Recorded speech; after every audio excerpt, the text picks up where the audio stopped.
Welcome to Leadership Matters, a podcast from the Bailey Group. I'm your host, Kaylee Thomsen, president of and partner at the Bailey Group, where we believe better leaders create healthier workplace environments, healthier humans, and a better world. On this show, we explore real stories, practical insights, and honest conversations to help you lead yourself and others better. Thanks for joining us. Let's dive in.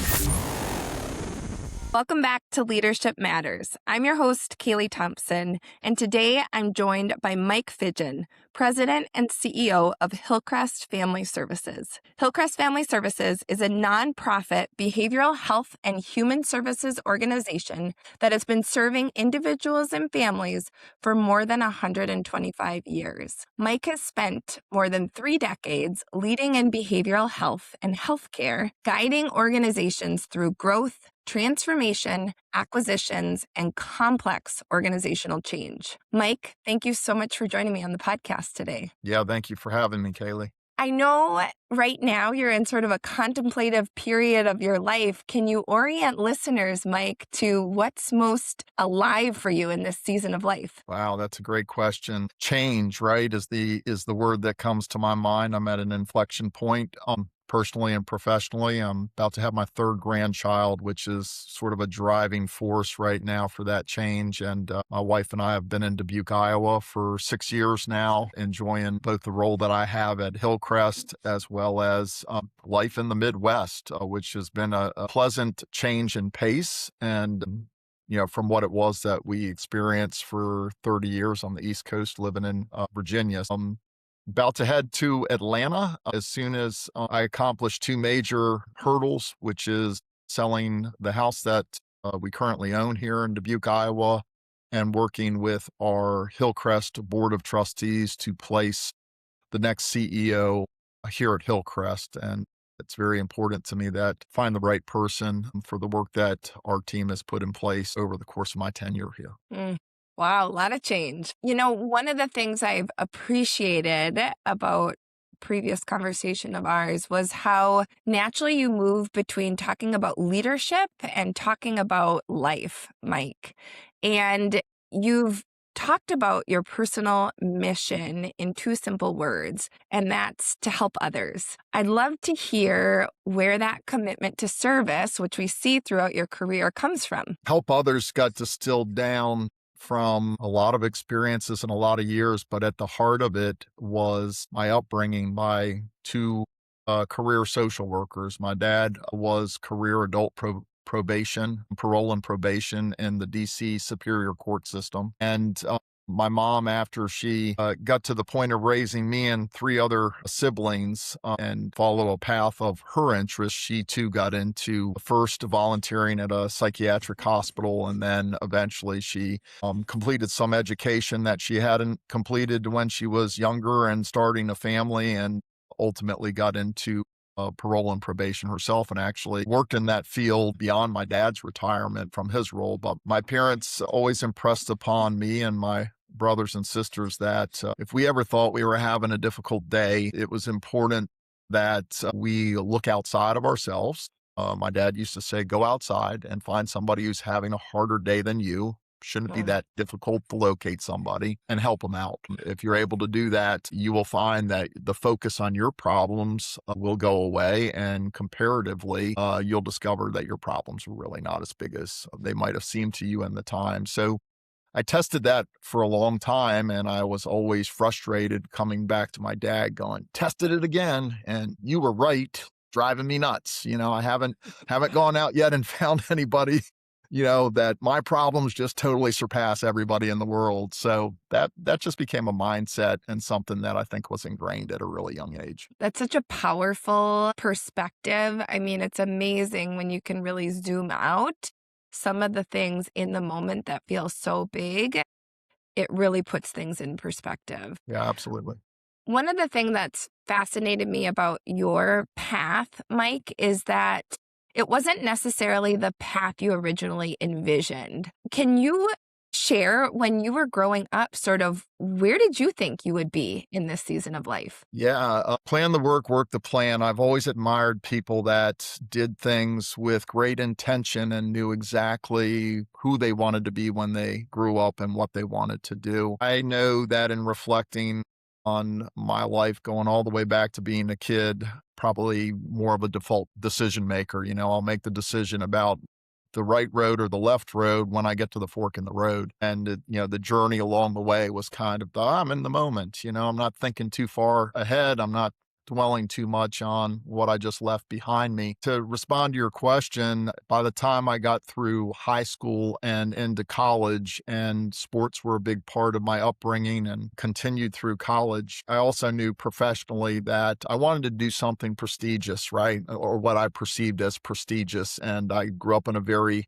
working class, middle class community, and many of my friends were likely going to remain in the area and work in grocery stores and barber shops and things of that sort, not to overgeneralize everybody, but I wanted something different for myself. And I thought being a doctor and a surgeon in particular was the thing that was going to, make all my dreams come true. So when I went to college, I was pre-med and I followed that path through the completion of all the undergraduate requirements and did everything, take the MCAT by my junior year. And then I postponed it till my senior year and, came up with a lot of reasons, at least at the time, that made sense to me. We're having a great spring season in our sport and, I'll get to this in the summer. And so I just kept postponing it and never followed through on that, and ultimately traveled the country, traveled the world. And by the time,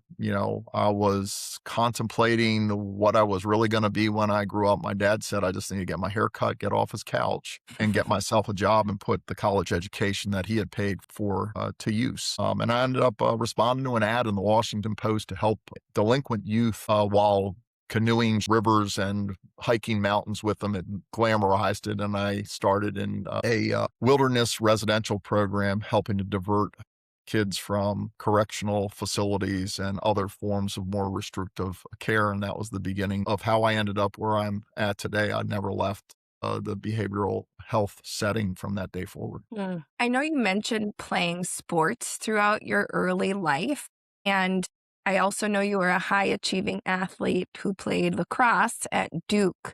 I'm curious, what did the world of sports teach you that you still take with you today in your leadership journey, Mike? Yeah, sports for me, there's so many lessons that come from sports. For those that are listening to this, probably needs very little explanation. The ability to achieve a goal with a group of other people and to recognize that it's really going to take the sum of the parts, that there's no, particular one person or one position that makes it all happen. I was particularly drawn to football. It was the sport that I loved. I wanted to play a Division I sport by the time I got into looking at colleges. And while I probably was a better football player than lacrosse player, just wasn't big and fast enough to play at a Division I level. And I had offers to play Division I lacrosse. So pursuing that path, took a lot of work and discipline that started at a very young age through youth recreational sports, and then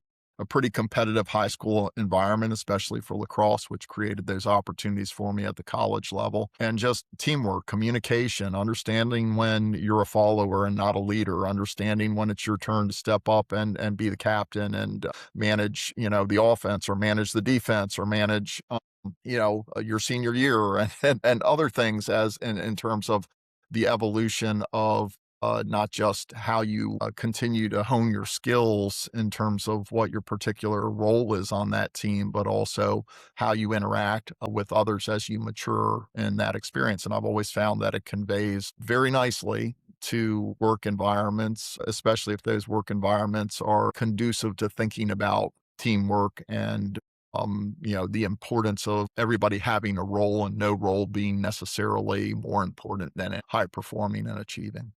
One of the things that makes me wonder is how has your definition of success evolved throughout early career, mid career, and where you're at now?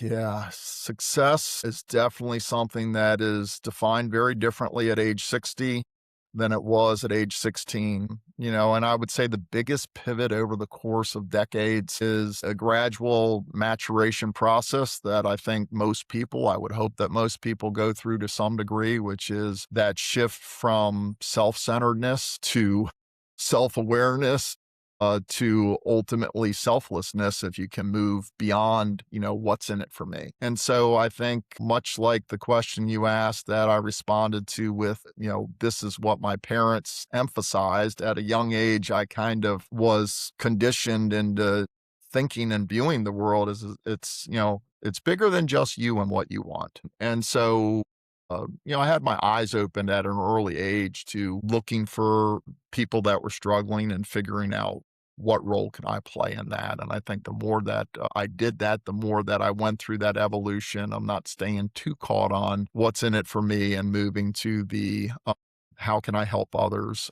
And then actually, the profession that I chose just always allowed me to put that into practice, not just in leadership, but in any given moment, in any given day, rolling your sleeves up and saying, "Here, let me help you with the door," is a pretty simple task. Let me help you with, what you're describing that's going on for you and your family right now. The police arrive at your home, and I'm here with you too because we're working together, and let's talk through this.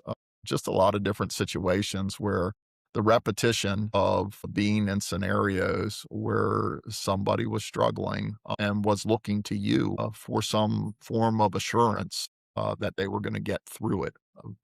Taught me a lot and has helped me to move and be more selfless. That doesn't mean that there's still a selfish streak in me. I'm very aware, but not always able at times to get out of my own way. So, old habits and sins die hard. At least I know what the aim should be, and I try to stay focused on that target. Yeah. Can you talk about the leader that you are today, Mike, and really your approach to leadership and how you've really honed those skills and abilities? I'm a student of leaders, right? So I have a sense of what good leadership is and what's not great leadership in my mind, in my opinion, in my preference for how anybody shows up with other people. I've always surrounded myself with people that are smarter than me. I've had an affinity toward older generations than me since I was very young. Even as a kid, if my parents were trying to find me in a group setting at a party or something, I'd usually be hanging out with the adults or with, even if it were somebody younger, if I were 10, it'd probably be somebody 18, right? I had this sense of, I'm not going to learn a lot from the other 10-year-olds. We're all running around with our hair on fire, and having a great time. But this person's done some things and been somewhere that I haven't, but I think I want to be. I'm going to go ask them some questions. And so that followed me through life as well. And so I just had some remarkable mentors who I gravitated towards, sometimes by my choice, sometimes they hired me into positions or promoted me into roles that put them directly into contact with them. One of the best examples is when I worked for Providence Service Corporation. I had several great mentors, and the last person that was my boss for 4 years, we'd known each other for 11 years, was a gentleman by the name of Warren Rustand. He had, in his youth been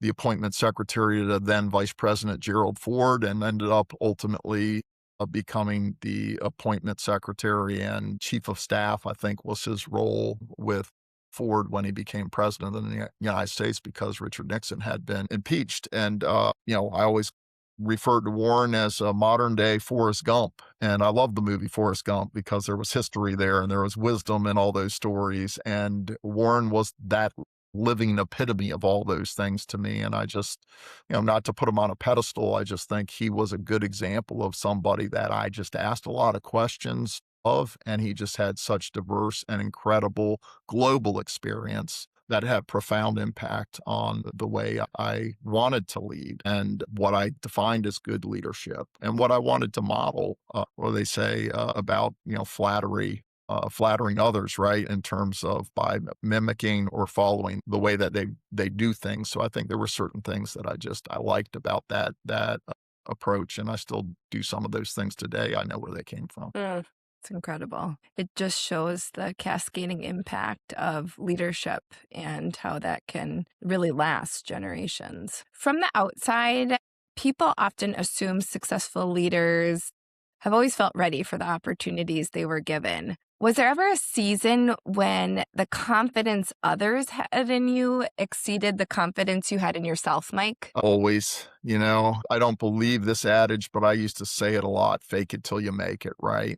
Don't let them see you sweat. That was the generation that I grew up with. Those were the commercials, tenacity and grit were about not showing weakness, not showing emotion. That was kind of the generation and the marketing that took place that shaped the way that especially young men and then men, were supposed to think about themselves. But I know that I learned my greatest lessons through adversity, through pain, through failure, through fear. I also know that I, with intention, tried my best not to show that because I knew that in many of those moments where not only did I have reason to be concerned and afraid, there was an entire team of people that were relying on me as their leader, and I knew that they were looking at me, so I couldn't show them that I was rocked, I was overly nervous, I didn't think we could get through this, and I think I learned that actually from my mom. My mom was, as kids, we spent so much time with my mom because she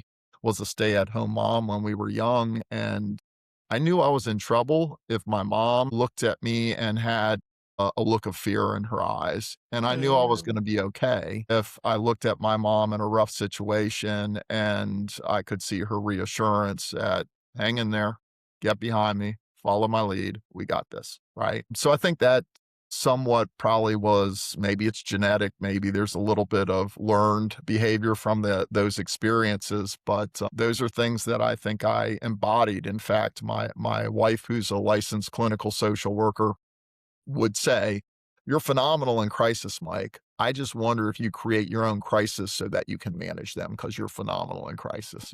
So it's been a joke between us for decades now. But I think there's a little bit of truth there. There are times where I have not always stepped into a situation until the temperature of it has gotten to a point where it requires a response that tells others, okay, all hands on deck. We're going to get through this. And here's what we're going to do next. But Yeah. back to your original question, I think a lot of that success in those processes also came from not being the smartest person in the room, even though I was the leader, right? And surrounding myself with very capable and competent people that knew better than I did how to do their part as a team. I so appreciate you sharing about some of those challenges and your perspective and approach to those. Leadership comes with a certain level of stress and, in some circumstance, loneliness with the very difficult decisions that one has to make. What advice have you received around how to move through those decisions most effectively, Mike? Advice that I've received about moving through those decisions, boy, sound like mom and dad are like the main characters in the story of my leadership. I'm like hearing my dad tell me years ago when I shared with him a story. I was proud. I had gone to the DC City Council and testified on behalf of a project that our organization had been running for a year, and we just entered the DC market, and we had really some significant and exceptional accomplishments in keeping delinquent youth out of the jail system, where the jail system was under the receivership of the courts and being fined on a daily basis for having too many kids in their facility. And we were helping them to avoid that and get them out and keep them in their communities and home through the services that we provided. So I went and had to testify. The Department of Health and Human Services, or whatever the equivalent of that in DC was called at that time, had us in, and they were kind of spotlighting us. And so I shared with my dad, I did this. I thought he was going to be proud. And my dad responded and said, "You're either very brave or very stupid, son." And I was like, "Well, what do you mean?" So he gave me the background on city council and DC and politics and all that sort of stuff. And in that conversation, I said, "Well, I'm really enjoying the job that I'm doing. The hardest thing, and I'd take your advice on this, is, when I'm faced with really hard decisions where, people's livelihood is impacted, their pay, their benefits, their role in the company, demotions, other stuff, those are really hard for me. I lose sleep. I feel stress over that. And my dad, looked at me and said, "You're a manager and a leader." He goes, "That's what they pay you to do." And I'm going, "Yeah, and he goes, "Yeah, every other decision your 15-year-old daughter could make." And I thought about it, and I thought about my 15-year-old daughter in the moment, and I was like, "Yeah, McKenna's a really sharp kid. She could probably make all those, decisions that fell in the 85% of the time that don't stress me out and aren't hard." So I think I learned in that moment that, yeah, this is what you're hired to do. The things that really you may be the most capable one to take that on, and you learn over time to deal with that stress and to come to realize that that's part of what you signed on to do. How has your relationship with difficult decisions changed over the years?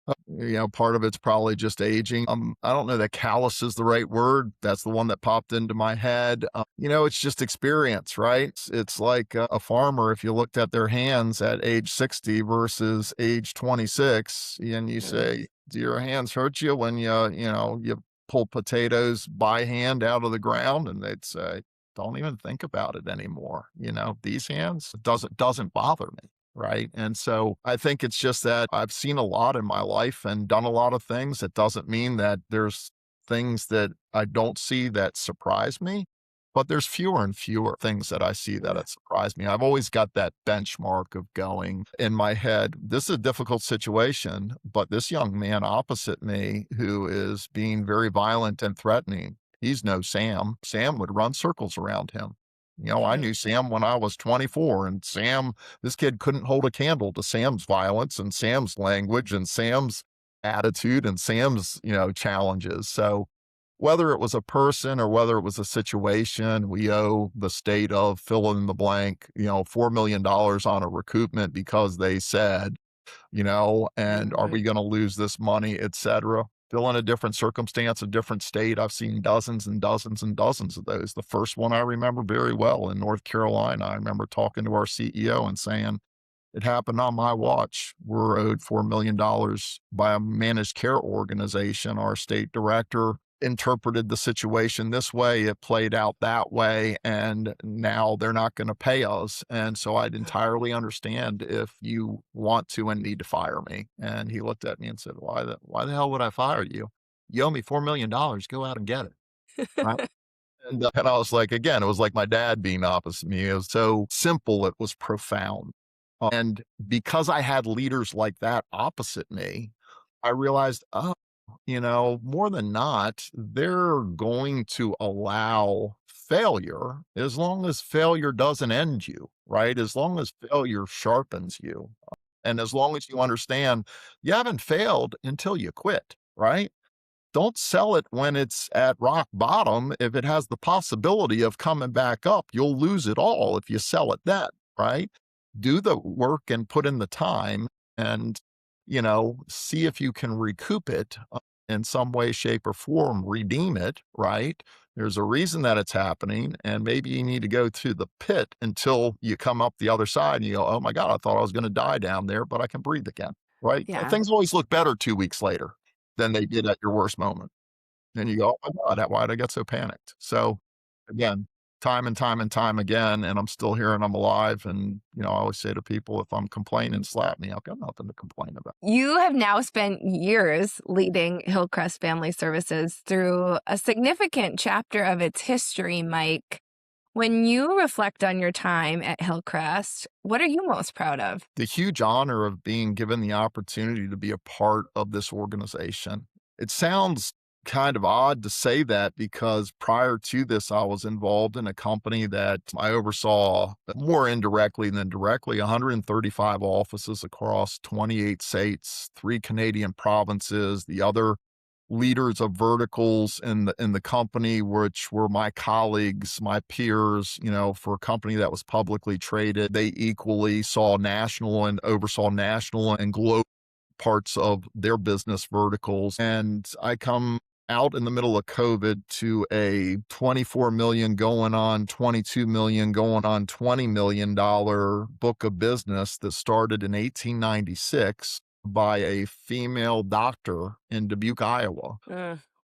to give relief to single moms in what was effectively an orphanage at the time. And I was fortunate that the person who I took over for was a significant historian on the business and had written a book and let me write the last chapter of his book to talk about what I envisioned the future of Hillcrest to be as I was coming in. And so it's just tremendous honor to learn about the history right away of the business and to be hands-on a part of something that dated back over 130 years now and to be able to redefine it because a lot of the work over the 6 years has been about recognizing that a business that was heavily based on residential facility-based services is not the direction that mental and behavioral health services have taken over the course of my career in the US, and Iowa is getting there, right? They're starting to make the pivot to closing state hospitals and larger congregate care facilities, et cetera. So I had to help an organization that had been very successful in that realm to reinvent itself and realign itself to some services it was running, but also new opportunities in front of it that meant delivering care in a different setting in a different ways.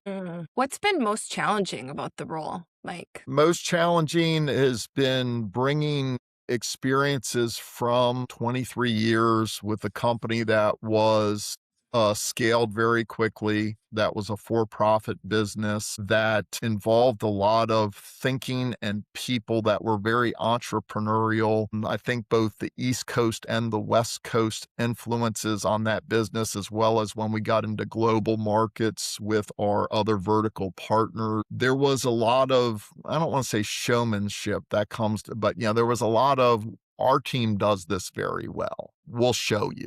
Right. So everybody was trying to solve problems. Everybody was thinking critically. Everybody was very entrepreneurial in an industry, if I can call it that, healthcare, behavioral healthcare in particular, and mental health care that wasn't considered, something that you business like an entrepreneur would. And we were trying to bring new things. We had scaled something very uniquely at Providence over the course of that time. We did over 24 acquisitions and we integrated those into a national business that had standardized functions across its support for those businesses without centralizing and defining for every state and nook and cranny in that state what they needed to do and how they needed to do it. It was far from looking like Starbucks. We pursued that over a course of time. So I ended up with people that thought a certain way. There was diversity in thinking and we sharpened each other. And when I came out here, I discovered that work was work and you kind of left it at work and family was at home. And, weekends were for family and being at home. And I had to drop habits, like don't text people after, I thought after 6 or 7, but I was like, why is everybody leaving? It's like 4:15, and the sign on the door says office hours are 4:30. What, are we running a bank here? This is, so it just, none of that worked for me for a while because I was just wired for something else. I made that adjustment. And as I get ready now to go back to the East Coast, the interesting thing is my brain is preparing me for that change. And one of the things I'm reflecting on is how great so many things have been here, whether it's been the pace of life, how close I am to where I work, how there's no traffic, how I can stop and have a conversation and I don't have anybody going, where's your TPS report? Right? That's not been the experience. I have a board of trustees that is supportive, but they trust me and therefore they really are kind of like, if you need us, call us. Otherwise, that's not been my experience with boards in my past. It's been refreshing, and at the same time, because I, have had that experience for so many decades, I wouldn't say that I'm not looking forward to getting back into the mix of things. There's a part of me that wants to do that too and wants to move at a different pace as it relates to let's solve some problems because I don't have too many years left. So it sounds like that pace is something you're really looking forward to with this transition. Yeah, whatever. That just a change in pace. I'm kind Mhm. of person that gets excited to, be in an airport because I know I'm going someplace different. Do you think you'll miss most about Dubuque? This is going to sound crazy. As a kid in Virginia and growing up in Maryland, which is really where I grew up, I loved it when we got 27 inches of snow or, more than 2 feet of snow. It came, it didn't last but, 4 or 5 days and it was melted. I always like when the snow started and you knew it was going to pile up and you were going to get out of school and you were going to be able to go out and play with your friends and roam in that environment, which was very short lived. My first winter here, we had 60 inches of snow and it came down and it got cold and snow stayed on the ground through the whole winter. Got pictures that I didn't know what a roof rake was. I bought a snow blower. And so I loved it. I love the novelty of it all. There's a little ski place, a 20-minute drive from where I am. The first time I went to try skiing again after 30 years, I was like, where's the mountain? It's like, where's the lift? And I realized, oh, you ski down into a valley from here. My wife and I and our daughter, we all, enjoyed things like that we probably wouldn't have done if we'd have stayed back on the East Coast. And so, yeah, so as crazy as it sounds, winter was fun here. I like the change of seasons. It lasts too long and it gets brutally cold. There is a difference between, 20 degrees and minus 20 degrees. I can tell you that for sure. And you just stay inside when it gets that cold. But yeah, I had a nice room and a fireplace. So I read a lot during the winters and enjoyed that. I'll have to go back and visit. Mike, thank you for sharing your story, your wisdom, and all your reflections with us today. I have genuinely enjoyed this conversation tremendously, and I'm just grateful for the passion that has been such a through line in your journey. Yeah, thank you again for having me. And thank you to our listeners. Join us next week for another episode of Leadership Matters. Thanks for joining us for today's episode of Leadership Matters. If today's episode resonated with you, would you do me a favor and share it with someone you care about? To learn more about the work the Bailey Group is doing in the world, check us out at thebaileygroup.com or follow us over on LinkedIn. We love sharing useful articles, helpful resources, and valuable tools to help you expand your leadership capacity. Like and subscribe, and join us next time for more honest conversations.